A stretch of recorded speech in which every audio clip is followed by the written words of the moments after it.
The following is a Comfortably Zoned Radio Network production.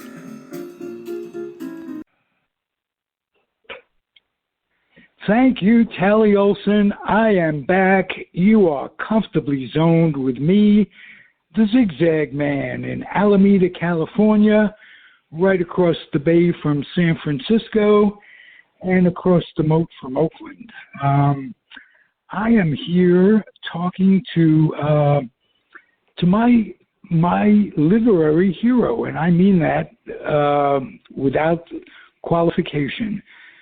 10 number one bestsellers. No, they're not number one. They're just bestsellers. No, they're not number one.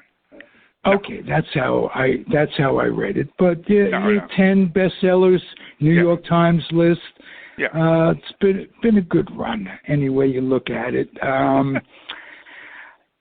Tell me about I'm curious because Bobby Valentine was my second favorite Met manager of all time, and I'm an original Met fan and a fanatic. And Bobby V is one of the most, in his own right, one of the most interesting humans on Earth. And Peter, your latest book is a tribute to him. It's his autobiography. It's called Valentine's Way. And Okay. It's called that because after 8 years of managing in Japan, he announced he was coming back to the States.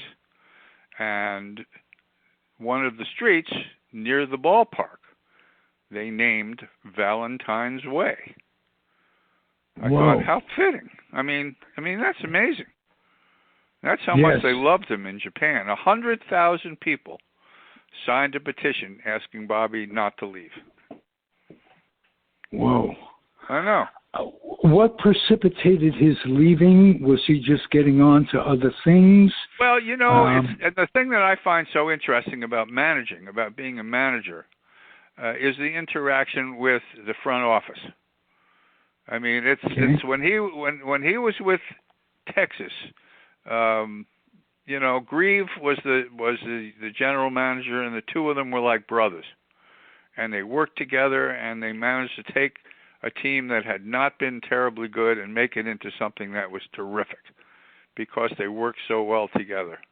But for most of Bobby's career, there were a lot of people he didn't get along with, people who didn't like him, which I find so interesting. I mean, you go back to the beginning of it when he started in Ogden, Utah. He was going to be Ichiro. That's how talented he was. He was spectacular. A great hitter. Let's go back even farther. To when he screwed up his ankle, and he was a terrific major league ball player, and he ran into a fence. He did, and broke his leg into 47 pieces. I mean, that's pretty much what did him in as a ball player. I mean, it was a shame.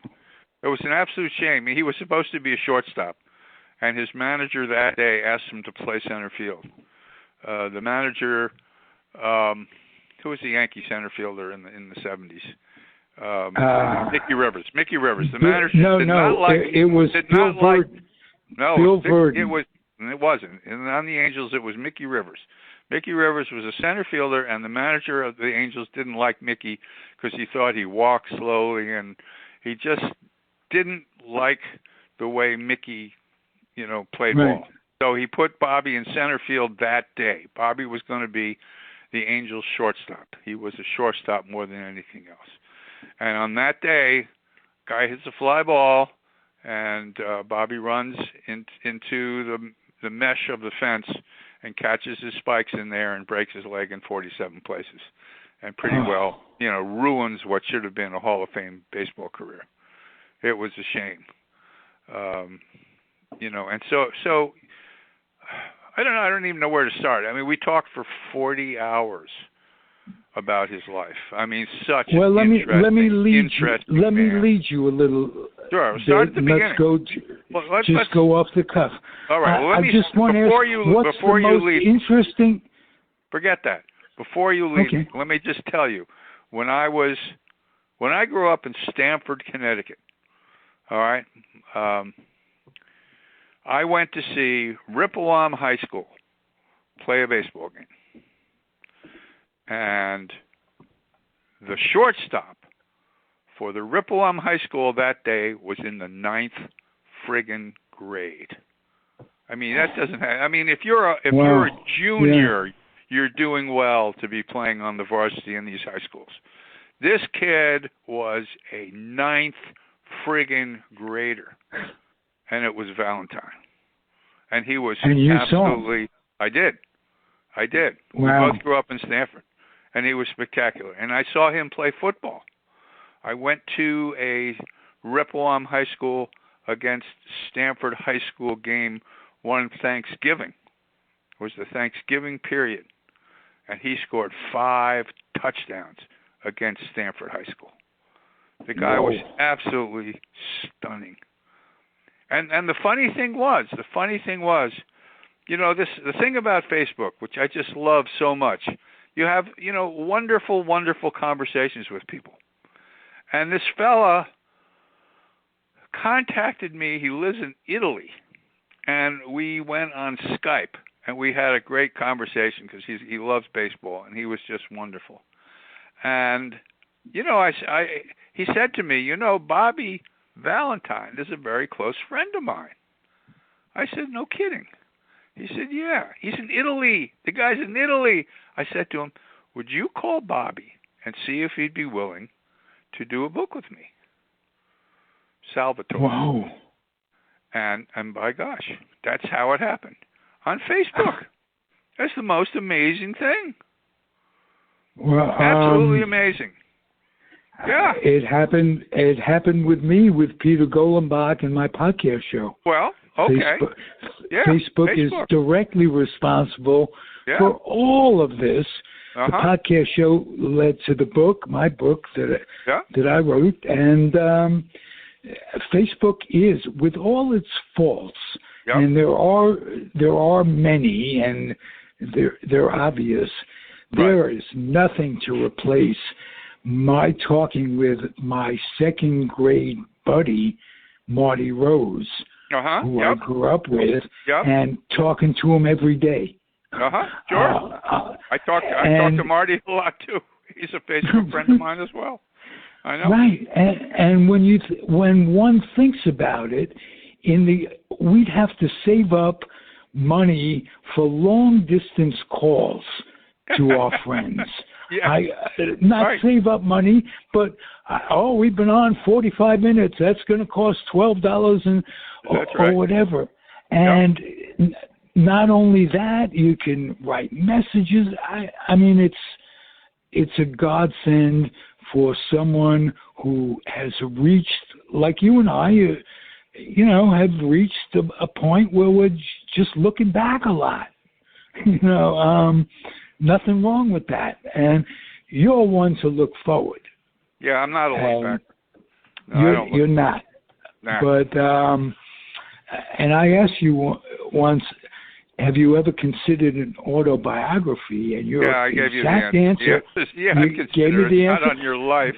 No. Not on your. That means it's the end, and this, That's that. Right. That's what people do when they're about to die. They're right there. So writers write their autobiography when they're about to die. Or their memoirs. Yeah, or their memoirs. Let's go back to Valentine. Anyhow, Valentine. All right. So we started talking, and from the first sentence out of his mouth, I found the guy absolutely fascinating. And it turned out that he was a Yankee fan. He loved Mickey Mantle. When he was in high school, he you know, the Yankees had an interest in him, and so he went to Yankee Stadium and he met Mickey Mantle. And he was just sort of horrified that he was drafted. He was the 8th player drafted in the draft by the Los Angeles Dodgers, who he hated because every Yankee fan hated the Dodgers. I mean, that's just the way it was. And comes with the territory. So he ends up being sent to Ogden, Utah, class, I don't know, C or D, where the manager, the guy the Dodgers were trying to bury, I got the sense, was Tommy Lasorda, he was the manager of the Dodgers. And Tommy Lasorda loved his players. Billy Grabarkowitz, the Red Sox first baseman. Lefevre, too. Well, no, the Red Sox first baseman, Billy Buckner was one of them. Right. Bobby was one of them. Anyhow, they loved Tommy Lasorda. Tommy Lasorda was just fabulous. He tells all these wonderful Lasorda stories. And one of the things he has his players do, which is really, really interesting. And these kids are 18, 19 years old. So Lasorda says to him, write a letter to the guy on the Dodgers who's got your position and tell him that you're coming for his job. Can you imagine? He's coming for his job. So they do this. They do this. So obviously, Walter Alston, who was the manager of the Los Angeles, the Dodgers, is just freaking furious. He thought that was just terrible. And so, if you look back on it, you find out that these great young players who were playing for Lasorda, none of them ended up playing on the Dodgers. Alston literally got rid of all of them. He had no use for Valentine, despite his talents. He didn't think that Valentine could play shortstop. And I think he was just making up excuses to get rid of him anyway, and ended up trading him away to the Los Angeles Angels, which is where he was when he ran into that, fence and busted up his leg. Right. But he and Buckner, Alston wouldn't play Buckner either. The great Dodger first baseman on that Sterling team, Garvey was one of the people who played for Lasorda, and Garvey, who was same age but smarter than they were, refused to write that letter because Garvey somehow sort of knew that if he did that didn't sit well with the powers that be. So Garvey, it was funny because Garvey was supposed to be a third baseman, and yet nobody thought very much of his fielding. I mean, Buckner was the star first baseman. He was the one who was going to be the Dodger first baseman for the 10 years. But Buckner wrote, one of those letters, and so they got rid of Buckner, and they ended up taking Garvey, who was the third baseman, and making him the first baseman. And that's how Garvey got to, spend 10 or so years as the first baseman. What an interest! And then Russell comes up. Yeah, that is the whole face of the team. Well, was but changed. To have Bobby tell the whole story is just so fabulous. Russell was an outfielder the same way Bobby was an outfielder, and Lasorda had made Bobby from an outfielder to a shortstop, and so Alston decided he was going to take Russell and make him from an outfielder into a shortstop, and that's how he ended up being the shortstop. Lopes was the second baseman. Say was the third baseman. Those four guys ended up there for a decade. Right. But it was all politics. All as a result of that that challenge or whatever it is. You know what came to mind when you said that was Joe Pepitone and Moose Skowron. Yeah. The transition was just like that. Pepitone was this cocky kid who didn't write the letter. He told Skowron face to face. He did. He told Skowron, I'm coming for your job. Right. And he got it. I mean, that was the funny thing. Yeah. Now, maybe you could tell me, I hear tell that Pepitone was as good a center fielder as anyone in the game at that time. Oh, absolutely. Except for one certain person wearing number 7 who was standing out in the outfield. So there was no way Pepitone was going to be the center fielder. That just wasn't going to happen. Right, until Mantle went to first, and then Pepitone did go out there for a while. For a period. By that time, it was 6 or 7 years later. It was now funny. There's an interesting guy, one way or the other. Interesting in a different way than Bobby Valentine, but you'd love to get with him for 40 hours. Oh, you're talking Pepitone. Oh, I spent plenty of time with Pepitone for my Dynasty book, plenty of time. And in fact, it was funny when I did my Cubs book. I went out to one of the towns near Phoenix where the Cubs had their fantasy camp, and Pepitone was a Cub. You know, Pepitone was a Cub later on, and Joe was out there with the fantasy camp. And that's a total your fantasy camp story about Jimmy Pearsall. That's right. I will remember that for the rest of my life. Absolutely.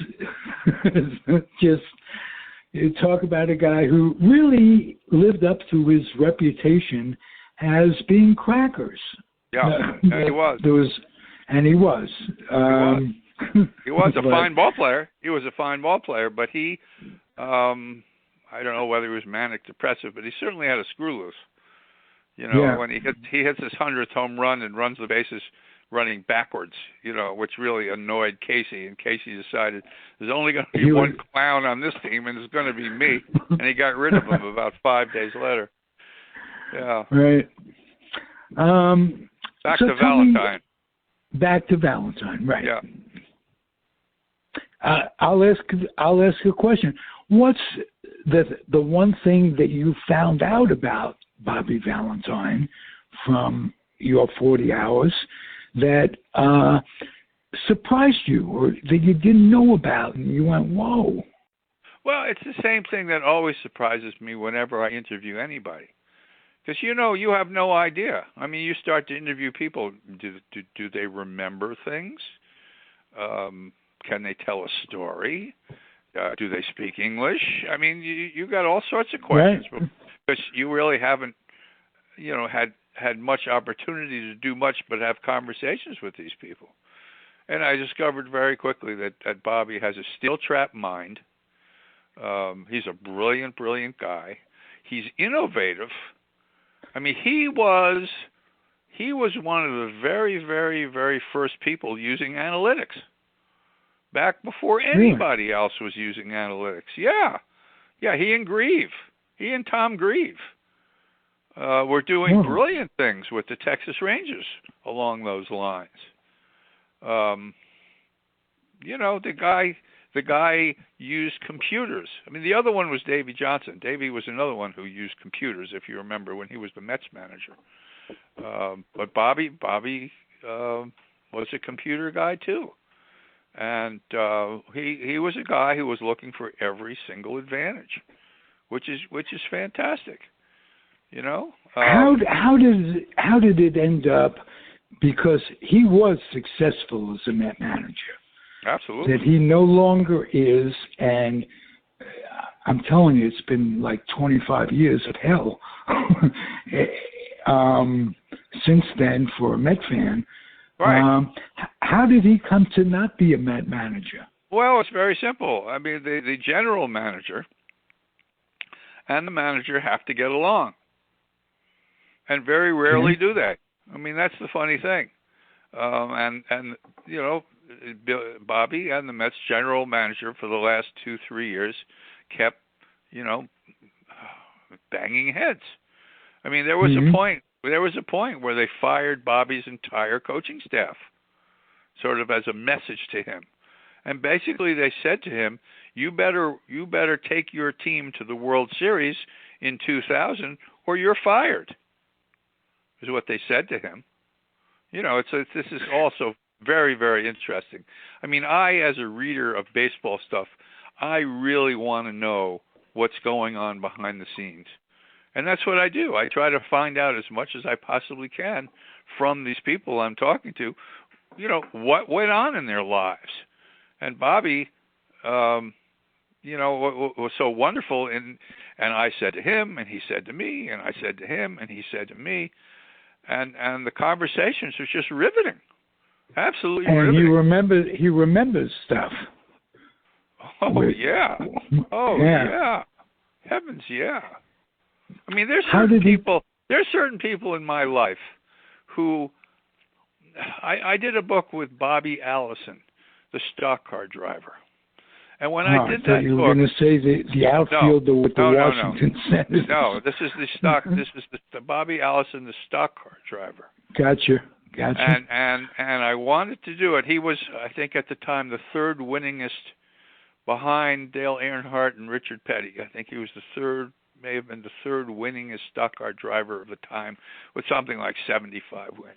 And he had a fascinating story, because he had two sons, and one of the sons crashed in a race and died, and the other son was driving his helicopter to the Talladega racetrack and crashed his helicopter, and he died.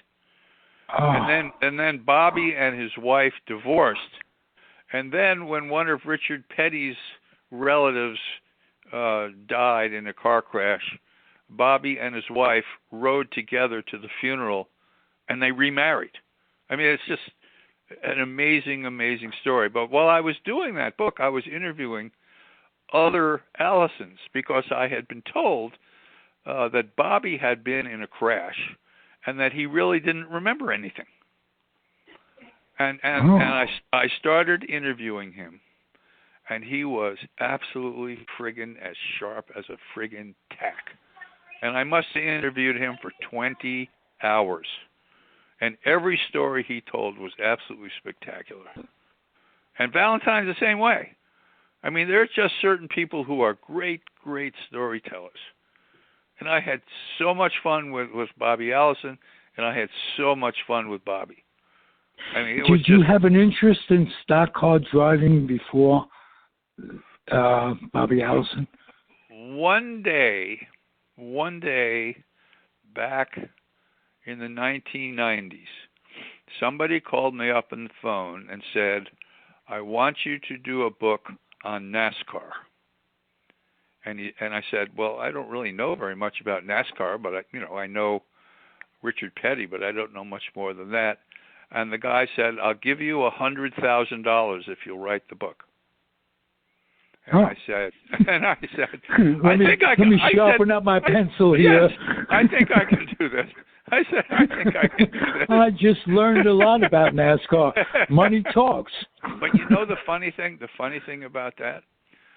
So I went to Charlotte to start interviewing people.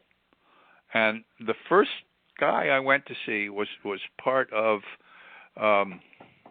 football coach for Washington. He had a race car team. What the hell was his name? Oh, Allen? His name. No. Anyhow, so I went. That's the first team I went. Allen, the guy with George Allen. Yeah, no, not George Allen. You're the next guy, the guy who coached after Allen. You're on the right track, but that's not him. Anyhow, so I went to interview his general manager, and so this is my first interview in NASCAR, and the guy says to me, I didn't get permission to talk to you, so I can't talk to you. And then he says, but I have a friend who's a PR guy who knows all the drivers, the crew chiefs, and the owners. Go see him. And I went to see him, and he opened up his entire phone book for me. And I started interviewing just about everybody under the sun for that first book that I did. Richard Petty was the first guy I interviewed. I had a spectacular time interviewing those people. It was called American Zoom was the first one, and I did a couple others after that.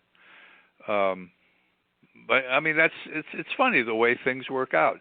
I mean, it started out as an absolute disaster because the first guy I went to see wouldn't talk to me, but then he gave me the keys to the entire thing, and it just worked out. Why wouldn't he talk to you? Just out of curiosity. Because Gibbs. That's the owner. Gibbs. Right. Gibbs.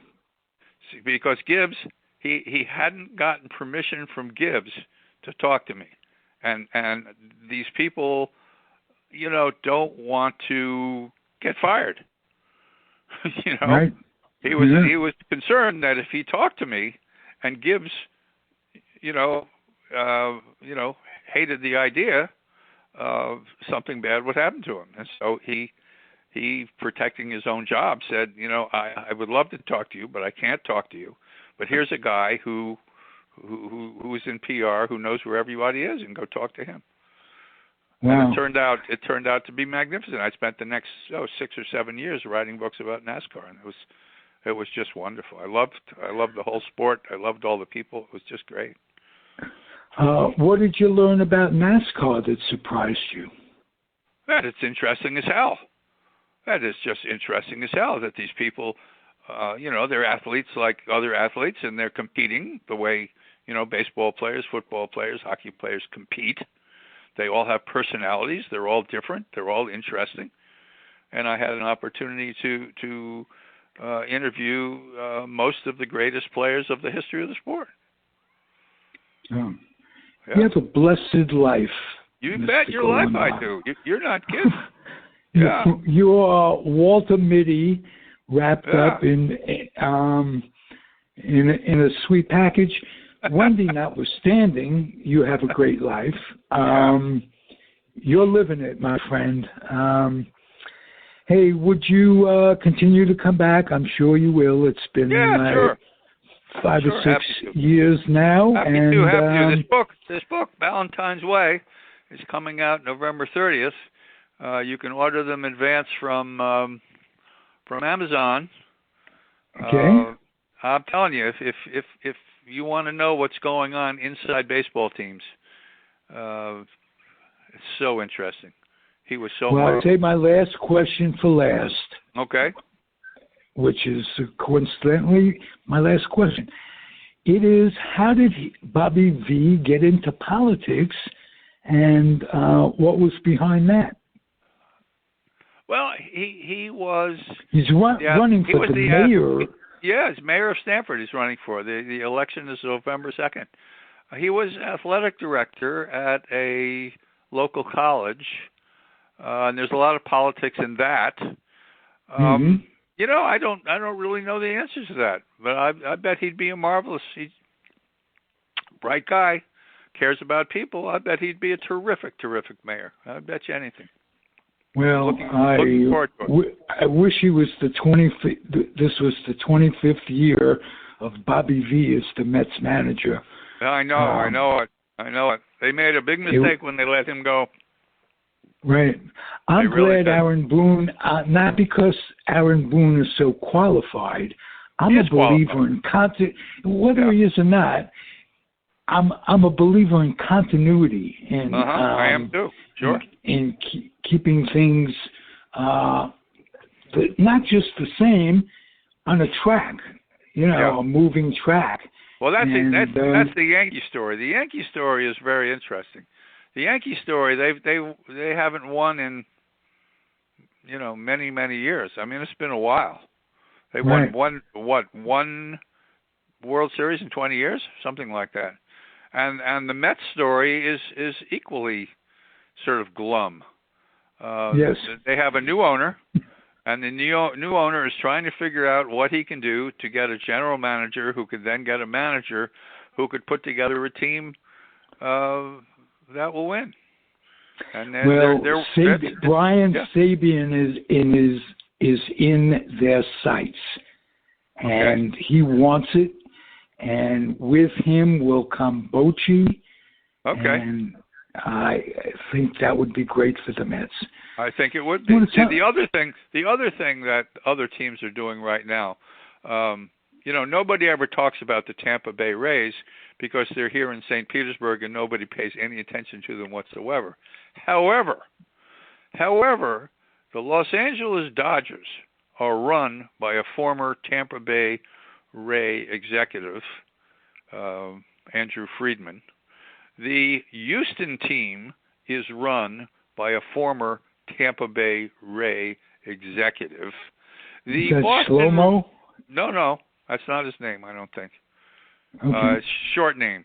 I can't think of his name at the moment, but he was certainly one of the brain trusts of the Tampa Bay Rays. And the Boston Red Sox are run right now by a former Tampa Bay Ray executive. And if you remember what he did when he took over the Red Sox, he got rid of all those high-priced outfielders, traded them all away for kids, and everybody dumped all over him and said, "Oh, what are you doing? What is going to happen to our team?" And what happened to the Red Sox? The Red Sox came within a couple games of going to the World Series. It was unbelievable. These people who work for the Tampa Bay Rays are geniuses. They really are. And so I was thinking that what the Mets might well have been trying to do. We have a guy on the Rays who they just gave a big contract to. Eric Nylander is his name, and he's the brains behind the Rays. And I'm sure what was happening was that some of the teams were trying to get him to leave the Rays and go to one of their teams. But they were smart enough on the Rays to give this guy a huge raise and a long-term contract and make him president of the team. So he's staying. But there are other guys.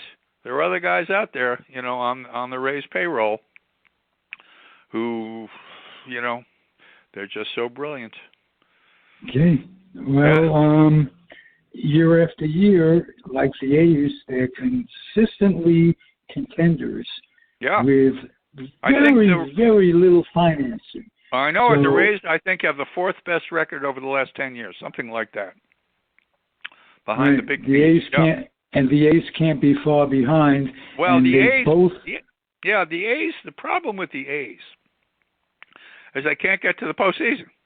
I don't know what it is. They just can't get to the postseason with the way they make the makeup of their teams. They're successful, but they just, we can talk about this for hours. I mean, the Rays gave up Charlie Morton at the beginning of the season. Charlie Morton is the guy who's taking Atlanta Braves to the World Series. You need the Charlie Mortons of this world to take your team to the World Series. You're not going to go to the World Series on the arms of rookies. And we had 3 rookies, McClanahan, Baz, and Pedino. 3 rookies on the Tampa Bay Rays. And they didn't make it. They just, the pressure of the postseason was too great for these guys, and we got beat by the Red Sox. So... Where will the future be? Where will the future be? Will it be partly in Montreal at this point? Over my dead body. Okay. I don't want to hear talk like that. Yeah. But, yeah. All right. To be continued, Mr. Golenbock. All right, Ralphie. We'll talk to you soon. Thank you very much for your loving support. Anytime. Take care. Be well. Bye. Thank you for listening, everybody. Comfortably Zoned Radio Network. The guest was Peter Golenbock. I'm Ralph Tycho, and I'm glad you tuned in. Happy trails and good luck. The proceeding has been a Comfortably Zoned Network production. You are advised to keep your dreams wet, your humor dry, your children and grandchildren out of military recruiting offices and off the laps of clerics who wear dresses. Thank you for listening, everyone. Happy trails.